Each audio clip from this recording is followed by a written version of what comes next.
from the heart of Dubai, where tomorrow is being built today, to the world. Welcome to the CTO Show with Mehmet. Here, we redefine technology and reimagine possibilities. With Mehmet, delve into the riveting realms of AI, cybersecurity, and digital technology. Experience the thrilling highs and lows of startups. Immerse yourself in the spirit of entrepreneurship and witness the future of business innovation being written in real time. Now, without further ado, let's tune in and explore the future. Hello and welcome back to a new episode of the CTO Show with Mehmet. Today, I'm very pleased to have with me, joining me from the UK, from Oxford specifically, Darryl. Darryl, thank you very much for being on the show. The way I love to do it, I keep it to my guests to introduce themselves because I believe this is the best way for someone to get introduced. So the floor is yours. Thank you. And that way you don't have to read out one of those horrible scripts that people have to provide you, won't you? So, yeah, look, I'm Darryl Bates-Brownsword. I run a business called Succession Plus. I run the UK operations. The business started in Australia. And what Succession Plus do is that we work with those small and medium-sized business owners, so businesses with sort of 10 to 250 people. And we work with them, with the owners of their business, so that they can prepare their business so they're actually ready for exit well in advance of any anticipated event. And that way they make sure they're the 1 in 5 businesses that actually do get sold, rather than, or the 4 out of 5 that when they do try and sell, they fail to get a deal. So succession and exit planning, working with business owners so they can exit like a boss. That's great, Darryl, and thank you again for being here.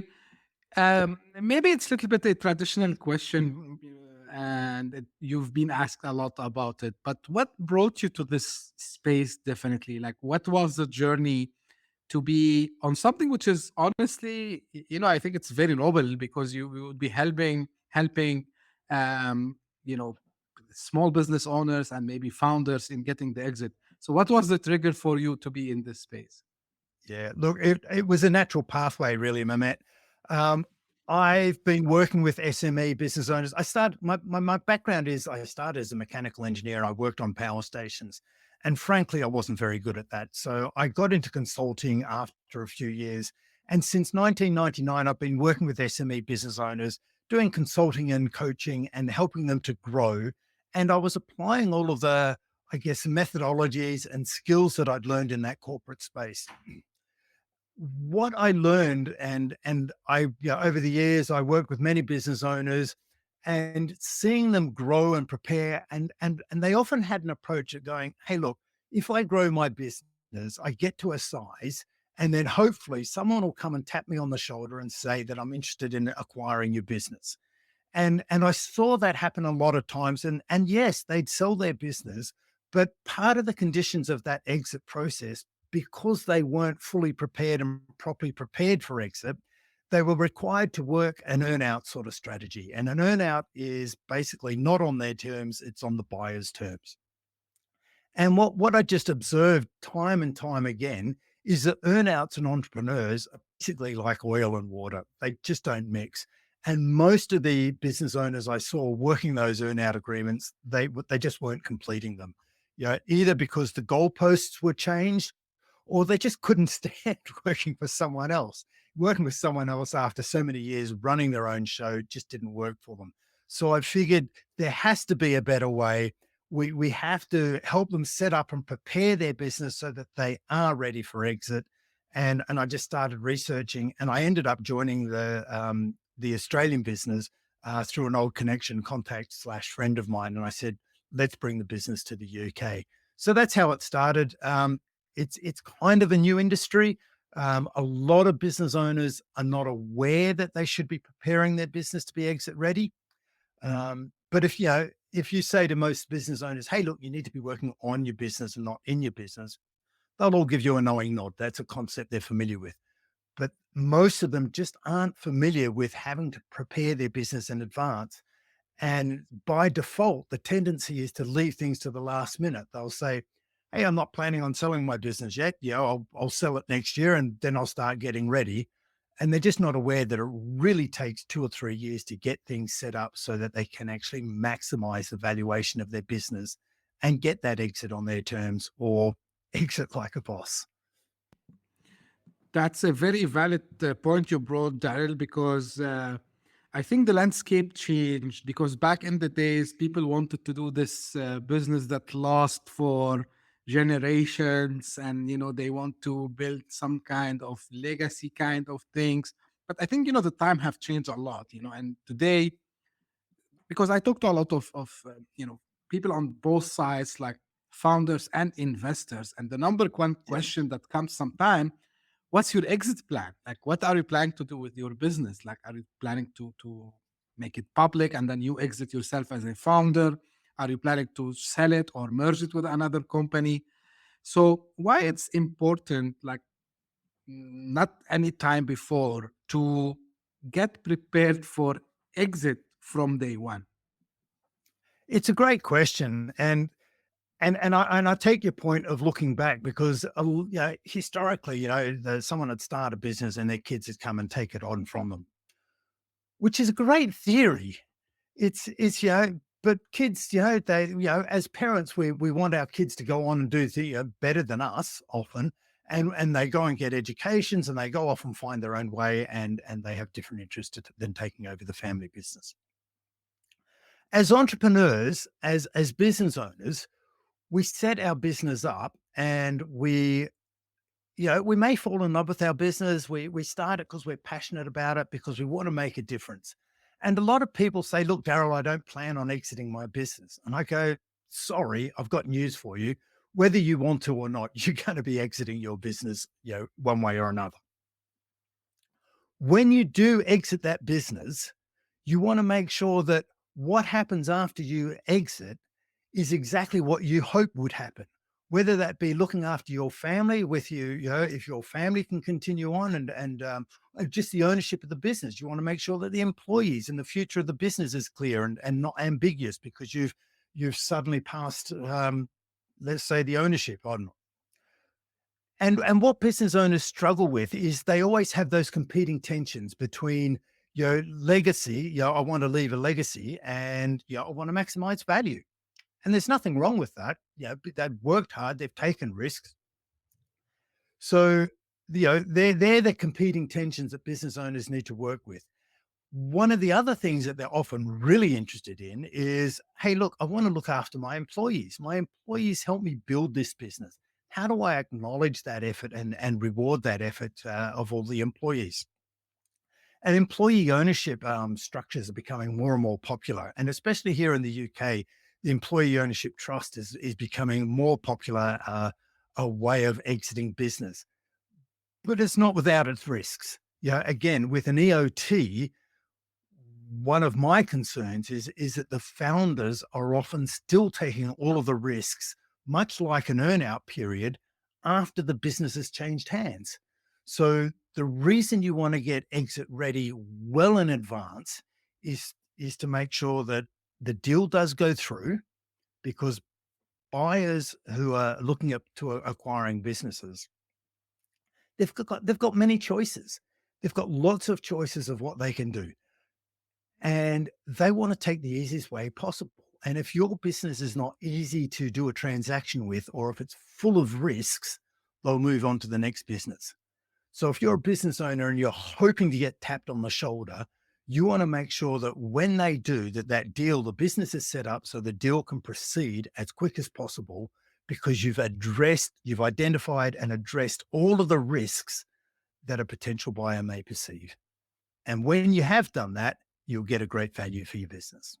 I know it's a long answer, short question. No, that's fine. That's fine, Daryl. Now, like let's take it step by step. I love to decompose things. So we just agreed now that business owners, small business owners, founders, entrepreneurs, they have to have this end in mind. Now, of course, there will be some stages and phases, right? So when I would say is the best time to start for this exit? Let's start from there. Well, I'm going to say today is the best time. Like, I think you captured it beautifully when you said begin with the end in mind, which is Stephen Covey's second habit, I believe. If you know how you want to exit, most business owners, when they start their business, they've got an idea.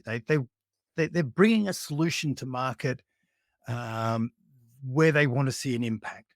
So they want that solution to benefit as many people as possible. So that means they want to scale their business. Where they need to get to, if they, in the early days in the startup period, they need to be making sure that they're getting as many clients as possible and focusing on revenue growth and then profit growth. At some point, now most business owners never get out of that mindset. They just keep going through that growth cycle. They're just growing, whether it be sales, revenue, or profit, but they just keep thinking in that mindset. I've got to keep growing. And there's nothing wrong with that. It's a good thing to do. If you're starting to think about exit, what I encourage business owners to do is go, okay, let me evolve my mindset thinking just one step further and start thinking about valuation growth or asset growth. But let's call it valuation growth to reflect the valuation of the business. Now, every time they go through a growth or planning cycle, they can start to think about what impact does this have on the valuation of my business? Now, the things that are going to influence the valuation of the business are the things that are going to make it more exitable or more attractive to be acquired. So if you make that mindset shift as you can early on, you'll start thinking about the valuation of your business. Now, doing this has a nice little side effect. When your business is attractive to be acquired and it's exit ready, it is more profitable and it is a more enjoyable business to run. So that makes it easier to run and manage and own as well. So the sooner you do it, you're going to have a more enjoyable lifetime as an entrepreneurial business owner in the interim. But all the benefits are there from a profit and growth perspective and valuation perspective. Great. And this will bring me to the next question, actually, Darryl. So from buyer's perspective, what do they look at? Like if you want to mention, like, let's say the top three, I would say things, or like, let's say KPIs, I don't know, like Okay. signals from the business that they say, hey, you know what, this is a good business. I need to, be following these guys and put an offer on the table. So they look at a lot of things. I don't know if we can see that and if I can. Yes, we can. There we go. So that's just the inside of our business card, and we can share this with your listeners with the download or whatever works for you. But we follow a process. We've identified there's 21 topics that business owners need to look at to make their business more attractive to be acquired. In other words, attractive from a buyer's perspective. So what are the buyers looking at? They want to, everything relates to risks to a buyer. They want to de-risk it as much as possible. So what are the risks of them acquiring the business? Well, the big one is just how dependent the business is on the owners or any other key people. What key dependencies are there in the business? Now, most people will talk about key dependencies on the owners, but we're going to have a look at other key people in the business. If it's a small business, how many key people are there in the business? And as the business grows, the appropriate number of key people will increase. So we want to just make sure that there's enough, key people in the business, if you like, so that they're not so key. So then we'll have a look at, how well systemized and documented is the business? Does the business have key methodologies, systems, and processes? Are the clients and customers of the business, are they coming to the business to get the product or the service or the methodology that business is known for? Or are they coming to the business because Joe Bloggs works there or Jane Doe? Are they coming to the people or are they coming to the methodology? Then we want to have a look at the staff. We'll have a look at the staff. Is the staff turnover consistent, or are the staff loyal and they locked in and they're long term, and that we got low staff turnover? What's the revenue constructed like? How is the revenue constructed? Is it lumpy, or is it consistent, predictable, and reliable revenue flow? We want to look where the clients come from. The owners will be going, where are the clients coming from? Are all the clients being sourced from one area, from the website only, or there are multiple channels? Yeah, a lot of professional services go, proudly, all of our business comes from referral. And from a buyer's perspective, that's a really weak answer because it says referrals are unpredictable and referrals are dependent on key people. Referrals are being referred to individuals, which just lock in key people. We talked about process. We talked about now the next thing we want to have a look at, is there any IP in the business? Is the business got any IP or IP intellectual property that is protected or the business is known for? And then we want to start to have a look at how scalable is the business? Can the business plug and play elsewhere? Does it have a brand associated with it? Is the brand connected to the intellectual property, or is it just based on personal reputation of individuals in the business? Is that reputation disassociated with the individuals and connected to and become associated with the brand? So there's 7 key things that business owners really look at, or they fall into those 7 categories. Just to quickly summarize, because I didn't label them. First one is revenue. What's the revenue look like? What's the loyalty of the people? What's the staff makeup look like?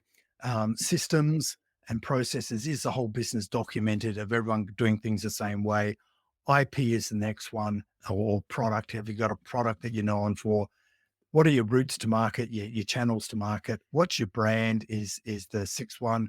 And is the business scalable? Can I plug and play and duplicate or replicate the business in several areas? So they're kind of the headings that an owner will look at, or a buyer will look at after. So there's a lot to this.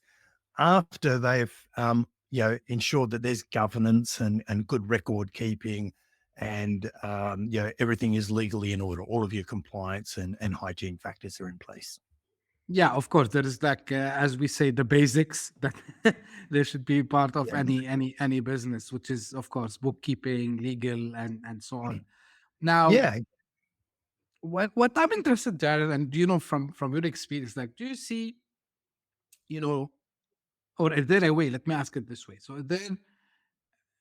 So there's something, what we call selling the business. So I sell the business, and sometimes we hear about what is known as merger and acquisitions, right? So from the area you deal with, like, is it like completely sell the business and let it be run by some new owners, or selling it to become part of maybe something bigger? So what I think you're talking about is the various options you have when you exit. Exactly. Yes. Let's And talk about that. yeah. So who do I sell to? So what we explore is when the business owners and we start to do some exit planning, we go, first thing we need to do is check in on your energy. What's your energy like? And the owners of the business can have an energy or a mindset of, I've taken this business as far as I can, or as far as I want to. I'm good. I'm happy. I've got my retirement planning all under control. I just want to hand over the reins to the next generation, whether that be the management team, the new owners, whatever it is. I'm good. I'm happy to step down. I'll assist with the transfer to make sure everything goes smoothly. So there's a gradual step down. So we group all of the, a certain number of exit options in this step down category. Another category and number of options fit into when the energy of the owners is, you know what, we've taken the business thus far, but we're not done yet. We've still got more to do. We're really excited about what we can achieve. What if we got some investment in and we scaled the business up? We stepped it up and then went out with a bang, went out with a yeehaw type of thing, get everyone involved. So there's some exit strategies where they want to step up. So they might get some funding in and then crank it up and then sell the rest of their business. So there's 2 different things, 2 different groups of options based on the energy of the owners. Unfortunately, there's a 3rd set, which we call fade away. And that's when the business owners didn't plan or think about their exit planning until too late. And they realize that they've got nothing to sell. The business, there's just no equity in the business. It just represents too big a risk for buyers, or there's just no asset there for anyone to grab onto. So step up, step down, or fade away are the 3 broad categories. And then the next sort of layer, if you like, depends on where the business is in its stage. A small business will only be attractive to get some mum and dad type investment from family and friends. As they get a bit bigger, they'll become attractive to a trade buyer who's just a competitor who wants to really take access to your buy access to your clients rather than build it up themselves. And what we aim to do by working with our clients and get some good solid exit planning up front is what we can do is we can work with the business to make it attractive to a strategic buyer. And when I say strategic buyer, I'm talking about someone who may be coming in from another country, who's just looking to get access to a new marketplace or access to a new product and put this new product through their distribution network or vice versa. And they're just saying, hey, look, we can either invest and build from scratch or we can buy. And if we see an existing player here who's robust sound, got a great reputation, it would just take us too long to build that up. So let's buy it in. And it's a strategic fit for our business and where our portfolio potentially. Yeah. So we're looking to the ultimate outcome is to sell to a strategic buyer. And in some situations, the founders of the business might get two bites of the cherry, where they sell half of the business, which is different to an earnout, but they sell half. And then 3 years later, they're part of the management team growing the business to the next phase. And then they'll sell out in 2 or 3 years' time with that step up type of approach. That's great. That's great, Darryl. And, and something came to my mind just now because you mentioned about the founders or the owners. Now, and I'm sure like you have seen this many times in your business. Sometimes I hear from people, and I know from family and friends as well. So when you build a business yourself, you become sometimes very attached to it, and you become so emotional about it. So, like, Yeah. how or what these business owners should do so they can detach their, and I can understand, by the way, I can understand, as they said, it's like a blood and sweat to build this business, and you spend a lot of time, but the time ha- is now here for us to sell. So what should we do so become more, I would say, agile, to do these, let's call them sometimes tough conversations. So what advice you can give here, maybe from psychological perspective, or maybe that, of course, being pragmatic also during the negotiations? Well, the first thing you can do, being pragmatic during negotiations, is that you get a team with you. If you try and do this yourself, you're crazy.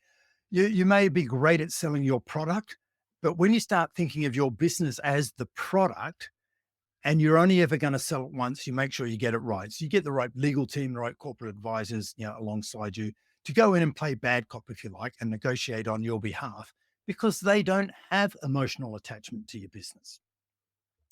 Now, I absolutely get it. Business owners do. They become attached to their business. It becomes like their baby, and they treat their business like their baby.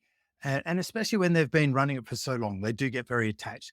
And sometimes, that's especially true if their name is associated with the business. They see their name on the wall of vans, trucks, and buildings and what have you. They feel a connection to that. Now, what we need to do is what we know about entrepreneurs is that entrepreneurs are very visionary people. They're deal makers. They make change happen. So for an entrepreneur to be able to let go of their business and move on to whatever's next in their life after work or new venture, new opportunity, whatever it is, they need to have a vision of what's next. So one of the things we do is we'll work with the business owner or the owners to help them identify what's next for them so that they can see a vision and start to form a vision of what they're moving on to after their business. And entrepreneurs, once they see that, they start running towards it. So that helps them let go of the business and move on to something new. Otherwise, they're always going to be struggling and they'll be getting in the way. We find that's the biggest hurdle. When they don't know what they're going to do next, that's the biggest hurdle to them being able to energetically complete the deal. And something always happens. Something always gets in the way of them completing the deal because they just don't know what they're moving on to. So I think that's the biggest tip. Know what they're going to next, and that'll help them let go. Because one of the other things is that business owners, entrepreneurs, founders are basically control freaks, and we need to help them overcome that as well. So sometimes coaching and support will help them get through that. Oh yeah, indeed they are control freaks. I can say that with all confidence. I would say. Now you gave some hints about how they can get the best. Okay, so you mentioned this in a sense. You said like they can have some lawyers to play bad cops and so on. But I'm sure like also they would be useful to maximize the size of the deal. Let's say now in general, like what other strategies business owners they can use so they can get the exit on their term, both from financial perspective and from terms and conditions. So what are some of the strategies that they can use? Well, I think the best strategy is have the right corporate lawyers on your team, an experienced lawyer who can make you aware of all the various terms that are being proposed that the buyer puts to you, and help you negotiate with what's reasonable and what's not reasonable. They can advise you on what what what terms are normally seen out there in the marketplace. And as I say, because the owners, if they're only ever going to do this once, they're just not familiar with what terms are reasonable and unreasonable. So yeah, I think the best thing is having that team. The other thing is doing all of your homework in advance.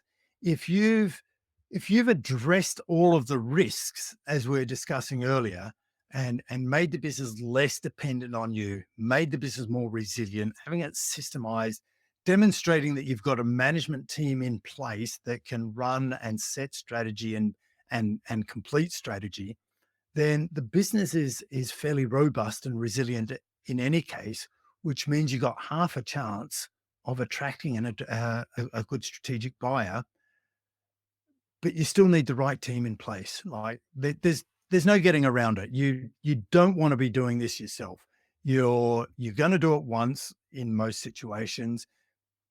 Do it right. Spend the money on the right team, because if you don't, you may find yourself with exposure and liability and warranties for years after you've exited the business. So yeah, there's still plenty of risks. So if you don't get it right.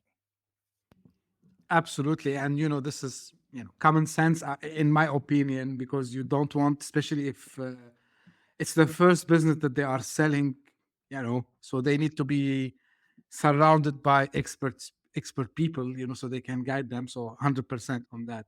Now, um, let's have a little bit a look into the future. So how are you seeing, or you're expecting, you know, this landscape of selling businesses? Like how is it gonna be evolve? Are we going to see like more business owners prepared to really exit? What's happening in that That's direction? a really good question. There's, I think, over the next 10-ish years max, we've got the baby boomers filtering out. So over the next 10 years, you've got a massive transition of wealth from what the baby boomers who've built over their lifetime and their careers, and there's thousands of businesses that are going to change hands. Coming up behind that, you've got the Gen X who are pretty close to baby boomers, but then you've got the Gen Ys and the next generations after that, who I think have some different attitudes. If you just have a look at the way they expect to be employed, their approach to employment, you'll see that the generations after the baby boomers, they're quite happy to keep changing roles every year or two. So mindset and approach to business ownership is going to change. Is changing. And that's where employee ownership, I think, is going to continue to have a big impact and an increasing impact. I can see more businesses being exited to things like EOTs and a complete exit. So instead of just having a portion of the business that's employee owned, I can see over the next 5 to 10 years, just more and more businesses um, go down that route where they complete an earn out. So they go down the employee ownership route, and they basically do a self-controlled earn out. So selling to the employees of the business, it's friendly buyers. It's a known management team that you know, and you can ease yourself out of that. So we can use the step down strategy that we talked about earlier. I can see that being more and more. Well, we're already seeing it picking up in popularity today, but I can just see that continuing to be a pathway for many businesses being sold, and I can see it being a structure for businesses being started to set up some. The structures will evolve and develop so that they're quite easy and affordable to create on startup. So I can see that happening as we move forward. Just a glimpse. Definitely. Definitely, Daryl, and again, things are changing very fast, and I can see also people, to your point, they don't want to stay in the same place for a long time. This is definitely, I'm seeing it everywhere. Funny enough, it's even happening with, the not only with the millennials and Gen Z, let's say, like even with the previous generations. So even these guys, they started to figure out, hey, like why I'm stuck like 20 plus years in the same place, or so it's now rarely you see someone get stuck over there, and everyone is Yeah, looking either to start their own business or being part of something small. And I think, yeah, this some it, it would be nice to see what you're saying about when the owners will sell to the employees, which is the best, because I think it's a win-win for everyone from that perspective. Um, so like we talked about a lot of things today, but like if you want to give it like an advice to new entrepreneurs who are starting to build the business today, like uh, what do you tell them about all the things that we talked about? If you can summarize it in a like 2-3 minutes as an advice for people who can get started. sorry, Mehmet. Has my screen altered at your end? I've just had okay, yep. Do you want me to answer it now? Okay. So final Yeah, advice for business owners who are starting to think about succession: allow yourself enough time. What happens with um, businesses that are preparing for exit? If you really need to get 3 years of preparation under your belt, we're talking about getting your financials, getting a good history of financials. Buyers will look back beyond 3 years or more. So you want to have your financials to predict and get that pattern of revenue and growth, so that the future is looking like it's going to continue on that same path. What buyers are looking for is they want assurance that the trend in revenue and profit growth is going to continue. So you need to give yourself enough time to prepare if you really want to get that exit and minimize your risk post ownership change. So that really the biggest takeaway that I want owners to take away from this is to give yourself enough time and start looking at getting ready 3 or more, if you can, years before you even plan to exit. Because the biggest reason you want to start now is because what most business owners miss is if they're exit ready, then they'll be ready for that unplanned approach where someone just comes and taps you on the shoulder that you weren't expecting. And if they come and have a look and go, hey, look, I'm interested in buying your business, if you're already exit ready, you've got a half a chance of completing that opportunistic deal. Even though it may not be ideal timing, it may have caught you off guard. But if you're ready, you may be able to take advantage of the opportunity of a lifetime. great, Daryl. Great advice. This is a question I ask at the end. Where people can find more about you? Succession Plus or succession.plus is our website. So if you just go succession.plus, you'll find us. We've got we're on LinkedIn. I'm on LinkedIn. If you see my name there on on the screen. There's only one of me on LinkedIn, so it's a fairly unique name. So if you just search for that name on LinkedIn, you'll find me, and then it'd be easy to get in touch from there. Don't worry about that, Daryl, because usually I put the links in the show notes, so no worries. So the audience can easily find that. Anything I missed? Anything that I should have asked? Look, I think you've asked some good questions there. You've covered from when should we start planning, the benefits of planning. I think of getting an exit plan is that you will actually be able to exit on your terms, and you'll de-risk your exit. I think that's the biggest thing that perhaps we glossed over, is you want to de-risk it for yourself as much as anything. Like, once you've done the deal, you don't want to be hanging around the business for 2 or 3 years on an earn out. Deferred payments are a different matter. You just get the money's more guaranteed, and you don't have to be as involved in the business. But if you've got some sort of earn out demanding your attention for the next 3 to 5 years, it's just all the risk is on you because you no longer own the business. So the more planning, the more we can de-risk it for you. That's probably the biggest tip that I can share that we didn't really cover. But I think you've been pretty thorough. Okay, good. I'm happy to hear that from you, Daryl. And again, thank you very much for your time today. And I think this is a topic we didn't cover much before. It was just one question sometimes in a whole episode, but today the whole episode was around, exit plans, and which is, I think it's very important aspect for any business of any type. But because, the show, we focus on first-time founders, on entrepreneurs in any field, but mainly also like technology. So this was very, I mean, even for me, like I learned a lot of things today. Thank you for the information and the knowledge you shared, Daryl. And as usual, this is the way I ended all my episodes before. So if you are new here, you just passed by. Thank you for passing by. I hope you become a loyal fan. If you're listening on your favorite podcasting app, please subscribe to the podcast. We do 3 to 4 episodes per week, so tune in.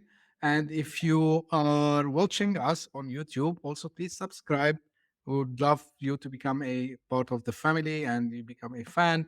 And for the loyal people who always write me messages and reach out to me, thank you very much. I read all your comments. I read all your suggestions. Keep them coming. If you are also interested to become a guest on the show, don't hesitate. Please reach out to me. I would be more than happy to discuss that.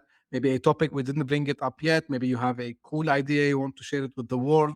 So please reach out to me. Don't hesitate. And as usual, thank you for tuning in. We'll meet again very soon. Thank you. Bye-bye. Hit that subscribe button. Share the show with your tech-savvy friends and fellow entrepreneurs. And leave us a review on your favorite podcast app. Your support means the world to us.